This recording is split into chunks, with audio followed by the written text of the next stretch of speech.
दर्शकों, हिंदू धर्म में श्राद्ध कर्मकांड और पितृ पूजा को विशेष स्थान दिया जाता है। लोगों में प्रचलित मान्यताओं के अनुसार ऐसा माना जाता है कि श्राद्ध समय में पृथ्वी लोक में पितरों के लिए भोजन और जल अर्पित करने से उनकी स्वर्ग लोक में तृप्ति होती है। एक समय की बात है जब ऐसा ही कर्मकांड 600 वर्ष पूर्व के पंडित काशी शहर की गंगा दरिया में कर रहे थे। वहां तट पर खड़े कबीर साहिब जी भी उस दृश्य को देख रहे थे।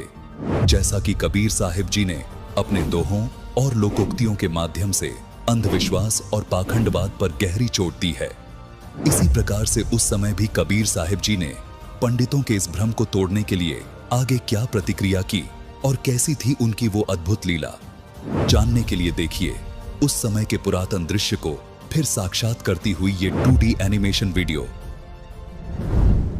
एक समय कबीर साहब सुबह के समय गंगा घाट पर चले गए।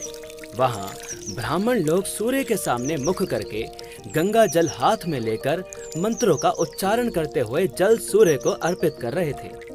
कबीर साहब जी उन ब्राह्मणों को ये सब करते देख रहे थे। थोड़ी देर बाद कबीर साहब घुटनों पानी तक गंगा नदी में जाकर अपने दोनों हाथों से किनारे पर जोर जोर से पानी फेंकने लगे। ब्राह्मणों ने देखा कि ये कबीर ऐसा क्या कर रहा है। उन्होंने कबीर साहब जी से पूछा, हे कबीर, तू ये क्या कर रहा है? हे ब्राह्मण, मैंने आपसे नहीं पूछा कि आप क्या कर रहे थे, तो फिर आप मुझसे क्यों पूछ रहे हो कि मैं क्या कर रहा हूँ? पहले आप बताइए कि आप क्या कर रहे थे। हम तो अपने भूखे प्यासे पूर्वजों को स्वर्ग में जल अर्पित कर रहे हैं। अच्छा, अब मैं आपको बताता हूँ कि मैं क्या कर रहा था। दरअसल मैंने अपनी झोपड़ी के आगे एक छोटी सी बगीची लगा रखी है। मैं उसे सींच रहा हूँ। अरे भाई, तुम्हारी झोपड़ी तो यहाँ से काफी दूर है, उसे ये पानी कैसे मिलेगा? हे ब्राह्मण, एक बात बताओ, जब लाखों मील दूर स्वर्ग में ये जल अर्पित हो सकता है, आपके पूर्वजों को ये जल प्राप्त हो सकता है, तो 2 मील दूर जाने में इस जल को भला क्या परेशानी होगी? तो दर्शकों, इस प्रकार कबीर साहिब जी का ये सटीक तर्क सुनकर काशी के पंडित जी समझ गए कि हमारी ये क्रियाएं व्यर्थ हैं।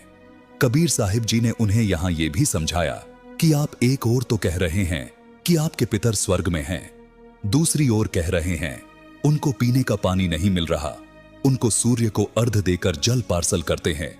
यदि स्वर्ग में पीने के पानी का ही अभाव है तो उसे स्वर्ग नहीं कह सकते, वह तो रेगिस्तान होगा। वास्तव में वे पितरगण यमराज के अधीन यमलोक रूपी कारागार में अपराधी बनाकर डाले जाते हैं।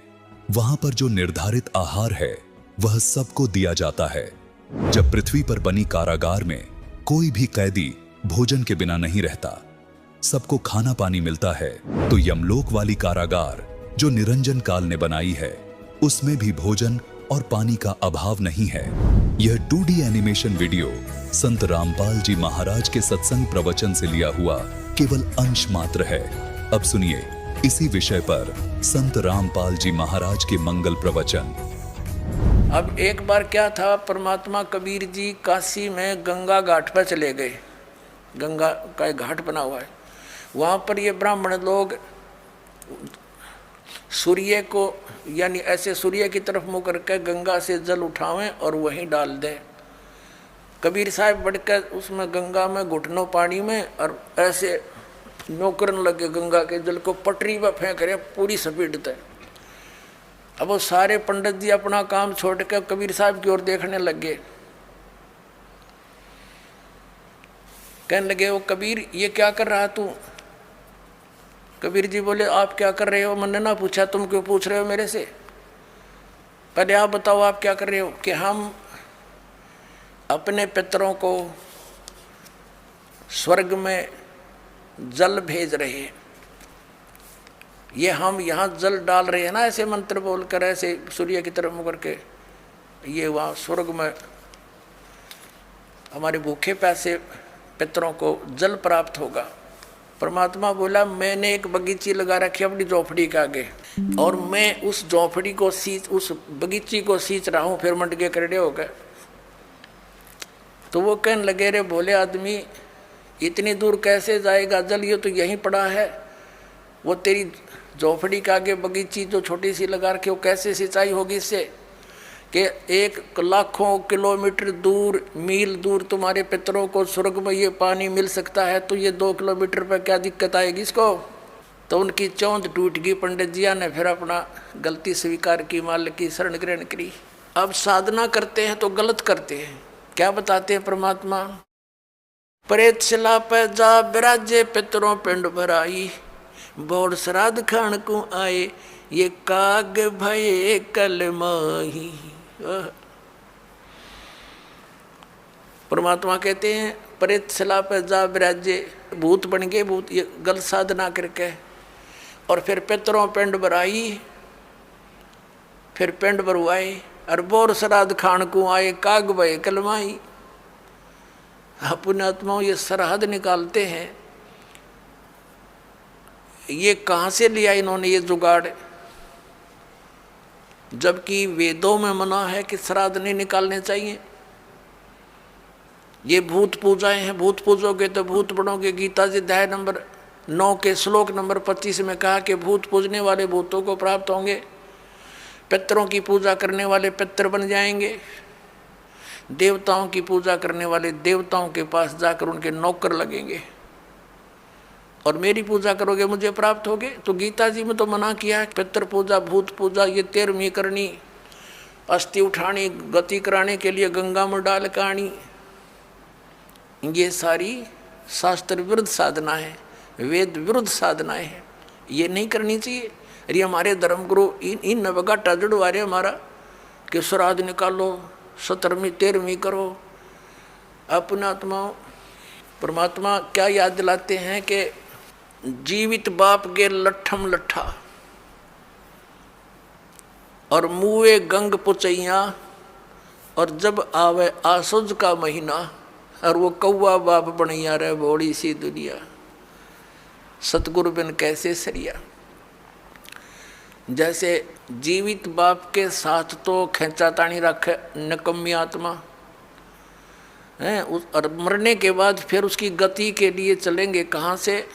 देखो पुण्यात्माओं, ये हमारे धर्म गुरु कहाँ से गति कराने लगते हैं मृत्यु के उपरांत? पहले तो यूँ कहेंगे कि अस्थि उठाओ और गंगा में प्रवाह कराओ, इसकी गति हो जाएगी। अच्छा, क्या करते हैं? एक व्यक्ति नाम ना लेवा था, उसकी पत्नी ने नाम ले रखा था, और वो वैसे उसका अपनी पत्नी को मना नहीं करता था, ज्ञान से बहुत कुछ परिचित भी था, लेकिन उसके सामने एक बात आती कि मेरा पिताजी की मृत्यु होगी, और मैं यदि गंगा में अस्थि नहीं डालकर आया तो फिर मेरी आत्मा नहीं मानेगी, तो मैं इसलिए नाम नहीं लूँ। एक दिन वो बता रही थी उसकी पत्नी कि मेरे तायसरे की मृत्यु होगी, यानी उसके ताऊ की, और वो लेकर गए उसकी अस्थियों को गंगा घाट पे। वहाँ बैठे वो पांडे, और वहाँ इन्होंने अपने अक्षेत्र बांट रखे हैं कि ये मेरे अक्षेत्र का, ये मेरे अक्षेत्र का। जाते ही पूछ लेते कहाँ से आए जी? वो बता दिया जी ऐसे ऐसे सोनीपत से आए। अच्छा अच्छा, आज तुम हमारे हो हमारे हो। वो पकड़ ले गए। तो वहाँ जाकर उसने देखा, खोल कर पिछला सारा इतिहास बता देते हैं। तो क्या बोले वह? नो बोले यजमान इब कद बहुत जन्माए रे तेरा गजब हो। अब उन्होंने बतावा था उसका पति के मेरा माथा ठनक्या कि दुश्मन तो इन्हों बाट देखा, हम रोज मरा। इन्हों कहा इब कद बहुत जन्माए गति कराण। तो वो कहने लगा उसके बाद मेरा वहाँ से मन हट गया कि वो तो हमारी सारा दिन जो है ना ये कुसोण मनावे हैं। अपने आत्माओं गति करवा दी कि गंगा में अस्थि डलवा दी, होगी गति। फिर कहें 13वीं करो। 13वीं किस लिए? कि गति कराने खातिर। अच्छा, वह 13वीं भी कर दी। फिर कहें अब इसके सरहद निकालो। पहले प्रत्येक महीने किया करते, फिर छठे महीने और बड़ा व्यवस्था करते थे, और फिर 1 वर्ष के बाद वो कंप्लीशन होता था, उसका समापन करते थे। 1 साल में पूरे वर्ष लगे रहते थे गति कराने। और फिर क्या करते हैं? परमात्मा कहते हैं प्रेत शिला पैजा विराजे पितरों पिंड भराई, फिर पिंड भरवा दो, पितरों की मुक्ति हो जाएगी। परमात्मा क्या कहते हैं, जीवित बाप के लट्ठम लट्ठा हर मुए गंग पुचैया, और जब आया आसोज का महीना कौआ बाप बनैया रे बोली सी दुनिया। अब फिर आगे श्राद्ध के समय आसोज का महीना, तो जिस तिथि को कोई घर का सदस्य मृत्यु को प्राप्त होता है तो हमारे धर्म गुरु वो तिथि नोट कर लेते हैं। आसोज के महीने में अमावस्या से लेकर पूर्णमासी तक उस किसी भी तिथि को मृत्यु होती है तो उस दिन विशेष कार्यक्रम करते हैं, श्राद्ध निकालते हैं। और सबसे पहले क्या करते हैं, वो बनाकर भोजन ऊपर रखते हैं छत पे, और उसी समय कौवे आकर खा जाते हैं। तो वो क्या कहते हैं हमारे धर्मगुरु, देखो भोग लग गए तेरे पिताजी, हो सकता कौआ बन रहे हो। अरे भले आदमियों, गति करान लागे थे, कौआ बना के छोड़ दिया। ये है इनके साधन।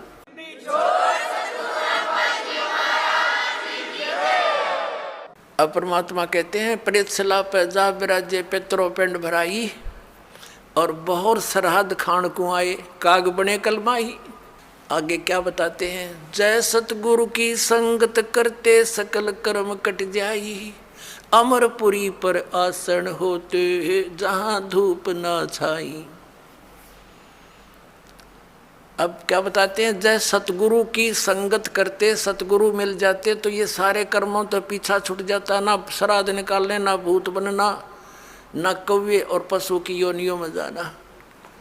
और फिर क्या होता, अमरपुरी पर, अमरपुरी जिस स्थान का कभी नाश ना हो, सतलोक सनातन परम धाम की प्राप्ति हो जा, जब सतगुरु मिल जा तो और ये झंझट मिट जा सारे।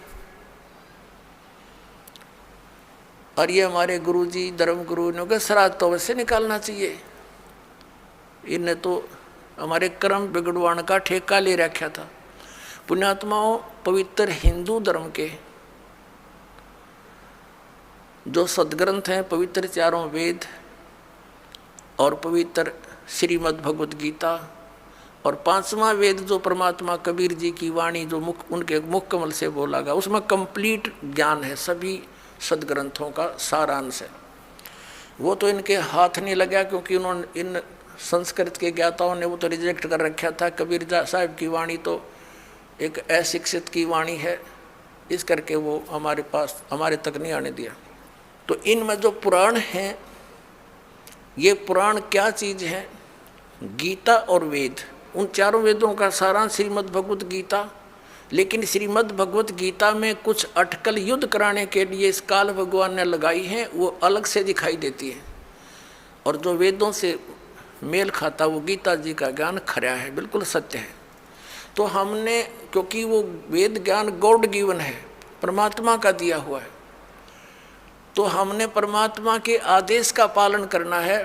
और पुराण क्या है, ये ब्रह्मा जी द्वारा दिया गया ज्ञान, ब्रह्मा जी से सुना, फिर कुछ अन्य ऋषियों ने किसी और से सुना हुआ ज्ञान, वो सब खिचड़ी बना के पुराण बना दी। अब वेदों में इन श्राद्ध आदि कर्म कांड का निषेध है, और गीता जी में 9वें अध्याय के 25वें श्लोक में स्पष्ट किया है, भूत पूजने वाले भूत बनेंगे। ये देखिएगा,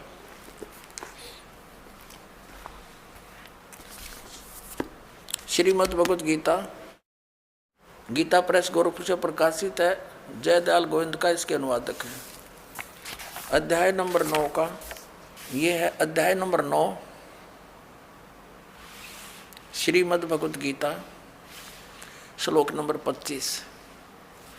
देवताओं को पूजने वाले देवताओं को प्राप्त होंगे, पितरों को पूजने वाले पितरों को प्राप्त होते हैं, और भूतों को पूजने वाले भूतों को प्राप्त होते हैं, और मेरा पूजन करने वाले मुझको ही प्राप्त होते हैं। अब ये श्राद्ध कितना आगे, फिर अब आपको दिखाते हैं एक झलक पुराणों में क्या लिखा है। एक रुचि नाम के ब्राह्मण थे, ऋषि, और उसने वेदों को समझा पढ़ा, ये ज्ञानी आत्मा थे, कि मनुष्य जीवन केवल मोक्ष प्राप्ति के लिए प्राप्त होता है। इसलिए उसने ना तो विवाह कराया, ब्रह्मचारी पद पर रहते हुए 40 वर्ष की उम्र होगी थी और अपना जंगल में वन में रहता था, कोई मकान झोंपड़ी भी नहीं डाल रखी थी। ये सोच करके मोक्ष प्राप्ति करानी है, क्या संग्रह करना है, 2 दिन का जीवन है। अब वो वेदों अनुसार साधना कर रहा था रुचि ऋषि, और उसके जो पिताजी, दादाजी, परदादाजी, चौथा दादाजी वो मर चुके थे, वह भूत बन रहे थे, और वह भी ऋषि थे, ब्राह्मण थे। उनने भी ये कर्मकांड करे और करवाए थे, तो भूता बनेंगे वह। तो वो चारों दिखाई दिए और कहा, बेटा तूने विवाह क्यों नहीं करवाया? विवाह करवा के तुम हमारा श्राद्ध करता हैं और हमारी गति हो जाती। अब रुचि कहने लगा कि पितामहो, वेद में तो ये मना कर रखा है, ये श्राद्ध श्रुद्ध निकालना, ये कर्मकांड करना, ये तो मूर्खों का मार्ग है। और वो पितर भी कहते हैं, बेटा है तो ऐसा ही, इसमें कोई संदेह नहीं, मिथ्या नहीं है, सच्चाई है। लेकिन हमारा क्या होगा? अब तुम बाढ़ में जाओ, थारा क्या होगा? आप मरे, अरे पुत्र और मरवाने के लिए तैयार करे। या देखो मार्कंडेय पुराण, ये गीता प्रेस गोरखपुर से प्रकाशित है।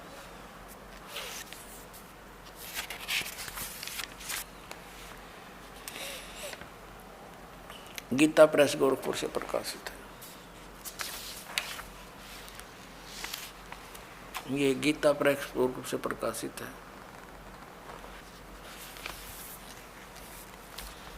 ये 242 पृष्ठ पे संक्षिप्त मार्कंडेय पुराण, रोच्य मुनि की उत्पत्ति कथा। मार्कंडेय जी कहते हैं कि ब्राह्मण, पूर्व काल की बात है, प्रजापति रुचि ममता और अहंकार से रहित इस पृथ्वी पर विचरते थे। उन्हें किसी से भय नहीं था, वे बहुत कम सोते थे। उन्होंने न तो अग्नि की स्थापना की थी, न अपने लिए घर ही बना रखा था। वे एक बार भोजन करते और बिना आश्रम के ही रहते थे।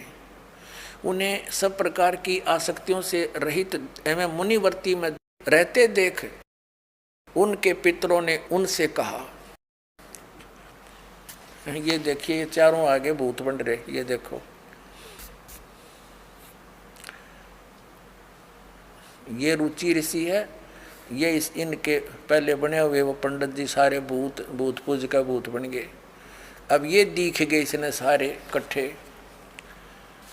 पितर बोले, बेटा विवाह स्वर्ग और अपवर्ग का हेतु होने के कारण एक पुण्यमय कार्य है। ये तो इन पितरों के वचन हैं, ये तो पितरों के वचन है जो अपनी सलाह दे रहे हैं। अब देखना, उसे तुमने क्यों नहीं किया?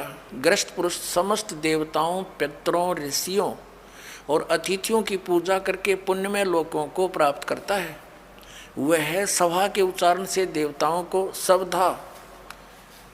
शब्द से पितरों को तथा अन्नदान, बलि, वैष्णदेव आदि से भूत आदि प्राणियों एवं अतिथियों को उनका भाग समर्पित करता है। बेटा, हम ऐसा मानते हैं कि गृहस्थ आश्रम को स्वीकार न करने पर तुम्हें इस जीवन में क्लेश पर क्लेश उठाना पड़ेगा तथा मृत्यु के बाद और दूसरे जन्म में भी क्लेश ही भोगना पड़ेगा। रुचि ने कहा, पितरगण, परिग्रह मात्र ही अत्यंत दुख एवं पाप का कारण होता है तथा उससे मनुष्य की अधोगति होती है। यही सोचकर मैंने पहले से स्त्री संग्रह नहीं किया।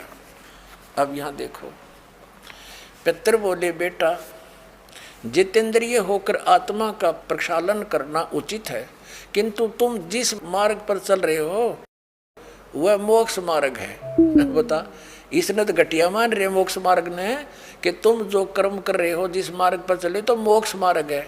अरे हम बतावांगे पितृवर्ण का मार्ग। देखिए,